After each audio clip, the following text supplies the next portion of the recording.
খবরের শুরুতেই শিরোনাম। এখনো আবেদন করা যাবে অন্নপূর্ণা যোজনায় ৩,০০০ টাকা পেতে করতে হবে এই কাজ, ঘোষণা মুখ্যমন্ত্রীর। রেশন নিয়মে রাজ্য সরকারের বড় ধাক্কা, বদলে গেল যৌথ পরিবারের খাদ্যশস্য তোলার নিয়ম।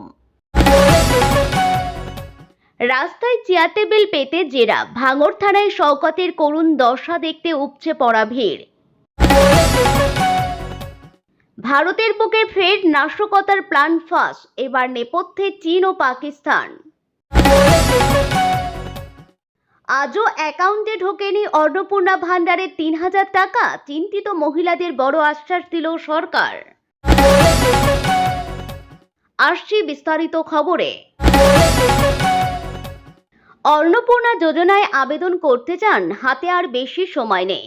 পশ্চিমবঙ্গ সরকারের এই প্রকল্পে যোগ্য মহিলাদের প্রতি মাসে ৩,০০০ টাকা করে আর্থিক সহায়তা দেওয়ার কথা রয়েছে। এখনো যারা অন্নপূর্ণা যোজনার টাকা পাননি তারা পোর্টালে নতুন আবেদন করতে পারবেন। এমনই ঘোষণা মঙ্গলবার মহাজাতি সদন থেকে করলেন মুখ্যমন্ত্রী শুভেন্দু অধিকারী। প্রসঙ্গত, অনলাইনে আবেদন করা যাচ্ছে সরকারি অন্নপূর্ণা যোজনার পোর্টালের মাধ্যমে। সরকারি তথ্য অনুযায়ী আবেদন করা যায় পোর্টালে। এদিন মহাজাতি সদনের অনুষ্ঠান থেকে মুখ্যমন্ত্রী শুভেন্দু অধিকারী জানিয়েছিলেন, জুন মাসে ২৮ লক্ষ মহিলার অ্যাকাউন্টে টাকা দিয়েছে, জুলাই মাসে ১,১৯,০০,০০০ মহিলার অ্যাকাউন্টে টাকা দিয়েছি। আগের সরকার সরাসরি টাকা নয়-ছয় করেছে। নতুন সরকার আসার পর আমরা ফর্ম দিয়েছিলাম, ছাড়াই বাছাই করে অন্নপূর্ণার টাকা মহিলাদের অ্যাকাউন্টে ঢুকেছে। মুখ্যমন্ত্রীর কথায়, আগের সরকারের আমলে মৃত ব্যক্তিরাও লক্ষ্মীর ভান্ডারের টাকা পেয়েছিল। সরকারি টাকা এভাবে নষ্ট করতে দেওয়া যাবে না। ১০ থেকে ১৫ তারিখের মধ্যে প্রত্যেক মহিলাদের অ্যাকাউন্টে টাকা ঢুকবে। সরকারি স্কিম পেজে অন্তত ৩টি গুরুত্বপূর্ণ নথি তথ্য বাধ্যতামূলক হিসাবে উল্লেখ করা। আবেদনকারী ভোটার পরিচয়পত্রের তথ্য প্রয়োজন হবে। আবেদনকারীর আধারের তথ্য দিতে হবে। ডিবিটির মাধ্যমে টাকা পাওয়ার ক্ষেত্রে আধার লিঙ্ক ব্যাংক অ্যাকাউন্ট অত্যন্ত গুরুত্বপূর্ণ। আবেদনকারীর একটি অ্যাক্টিভ মোবাইল নাম্বার দিতে হবে। এর পাশাপাশি অনলাইন ফর্মে পরিবার সম্পর্কিত বিস্তারিত তথ্য চাওয়া হয়। ১২ পাতার বাংলা ফর্মে পরিবারের সদস্যদের নাম, জন্ম তারিখ, ঠিকানা, সম্পর্ক, প্রাপ্তবয়স্ক সদস্যদের ব্যাংক অ্যাকাউন্ট, আধার সংক্রান্ত তথ্য, মোবাইল নাম্বার, ভোটার কার্ডের তথ্য, বিধানসভা কেন্দ্র ও পার্ট নাম্বার সহ একাধিক। পশ্চিমবঙ্গ সরকার রাজ্যব্যাপী রেশন ব্যবস্থার স্বচ্ছতা আনতে ও প্রক্রিয়াটিকে আরও সুসংগঠিত করতে একটি গুরুত্বপূর্ণ পরিবর্তন এনেছে।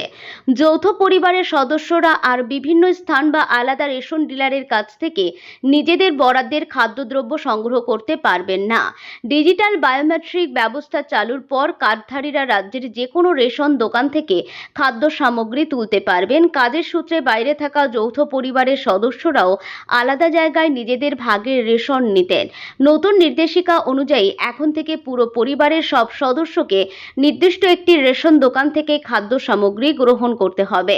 খাদ্য দপ্তরের মতে, রেশন ব্যবস্থার স্বচ্ছতা বজায় রাখা এবং ভুয়ো বা অনিয়মিত উত্তোলন বন্ধ করতে এই কঠোর সিদ্ধান্ত নেওয়া হয়েছে।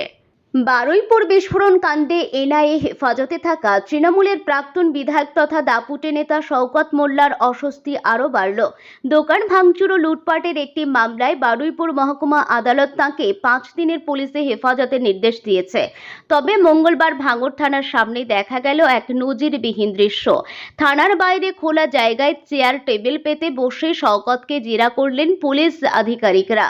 যে নেতার দাপটে একসময় এলাকায় বাঘে গরুতে একঘাটে জল খেত, তার এই করুণ পরিণতি সামনাসামনি দেখতে থানার বাইরে স্থানীয় বাসিন্দাদের ব্যাপক ভিড় জমে যায়। ঘটনার সূত্রপাত ২০২৫ সালের ৭ই এপ্রিল। অভিযোগ, সেদিন অস্ত্রশস্ত্র নিয়ে জৈনিক ব্যবসায়ী খুরশিদ আলমের বাড়ি ও দোকানে ঢুকে তাণ্ডব চালায় শওকতের অনুগামীরা। এর ঠিক ২ মাস পর ১৮ই জুন বোদরা বাজারে ওই ব্যবসায়ীর দোকান থেকে প্রায় ৮ লক্ষ টাকার সামগ্রী লুট করা করা হয় এবং গাড়ি দিয়ে দোকানটি গুড়িয়ে দেওয়া হয় বলে অভিযোগ ওঠে।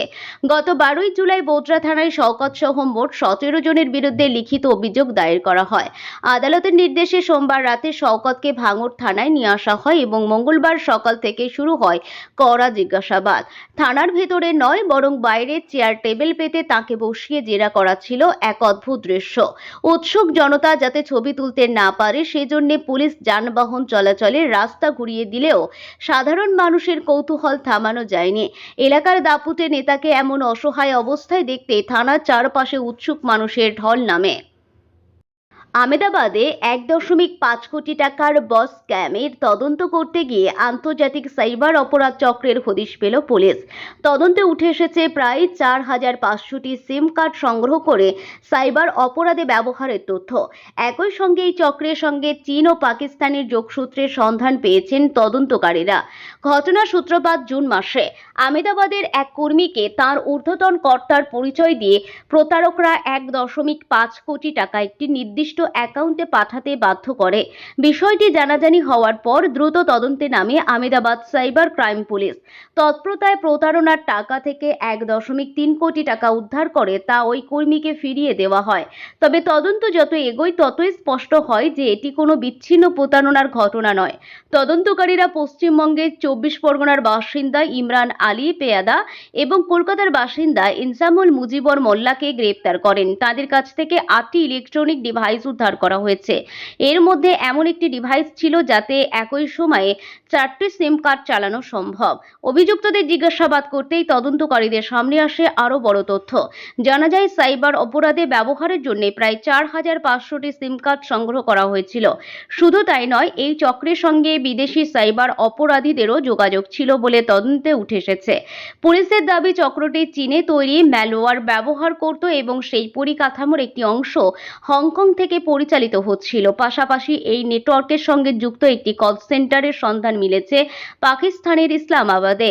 প্রতারণার টাকা সরাসরি এক জায়গায় না রেখে একাধিক দেশের মাধ্যমে ঘুরিয়ে দেওয়া হতো বলেও তদন্তকারীদের দাবি। এর ফলে টাকার প্রকৃত উৎস গন্তব্য আড়াল করা সহজ হতো। আন্তর্জাতিক যোগসূত্রের বিষয়টি সামনে আসার পর তদন্ত আরও বিস্তৃত করছে আহমেদাবাদ সাইবার ক্রাইম শাখা। তদন্তে ভারতীয় সাইবার ক্রাইম কোঅর্ডিনেশন সেন্টার বা এফওরসির সহযোগিতাও নেওয়া হচ্ছে। তদন্তকারীরা আরও জানতে পেরেছে অভিযুক্তদের সঙ্গে যুক্ত মোবাইল নম্বরগুলির বিরুদ্ধে জাতীয় সাইবার ক্রাইম রিপোর্টিং পোর্টাল ইতিমধ্যেই 251টি অভিযোগ জমা পড়েছে। ফলে একটি নির্দিষ্ট প্রতারণার ঘটনা নয় বরং দীর্ঘদিন ধরে সক্রিয় একটি বড় নেটওয়ার্কের অস্তিত্বের বিষয়টি ক্রমশই স্পষ্ট হচ্ছে। পুলিশের মতে এই চক্রটি অনেকটি সাইবার ক্রাইম অ্যাজ ও সার্ভিস মডেলে কাজ করত, অর্থাৎ নিজেরা প্রতারণার প্রতিটি ধাপ সরাসরি পরিচালনা না করে অন্য সাইবার অপরাধীদের প্রয়োজনীয় পরিষেবা দিয়ে সাহায্য করত। হোয়াটসঅ্যাপ গ্রুপের মাধ্যমে ওটিপি সংক্রান্ত পরিষেবা সহ বিভিন্ন ধরনের সহযোগিতা দেওয়া হতো। এর ফলে দেশের বাইরে থাকা অপরাধীরাও সহজেই প্রতারণামূলক লেনদেন চালাতে পারত। রাজ্য জুড়ে অন্নপূর্ণা ভান্ডার প্রকল্পের তৃতীয় কিস্তির অর্থ প্রদানের কাজ আনুষ্ঠানিকভাবে শুরু হলো সোমবার 17 আগস্ট থেকে। সরকারের ঘোষণা অনুযায়ী সপ্তাহের প্রথম দিন থেকে প্রকল্পের টাকা ব্যাংকে জমা হওয়ার কথা ছিল। তবে সোমবার দুপুর গড়িয়ে সন্ধ্যা নামলেও বহু উপভোক্তার ব্যাংক অ্যাকাউন্টে নির্ধারিত 3,000 টাকা জমা না পড়ায় সমগ্র রাজ্য জুড়েই তৈরি হয়েছে প্রবল বিভ্রান্তি ও উৎকণ্ঠা।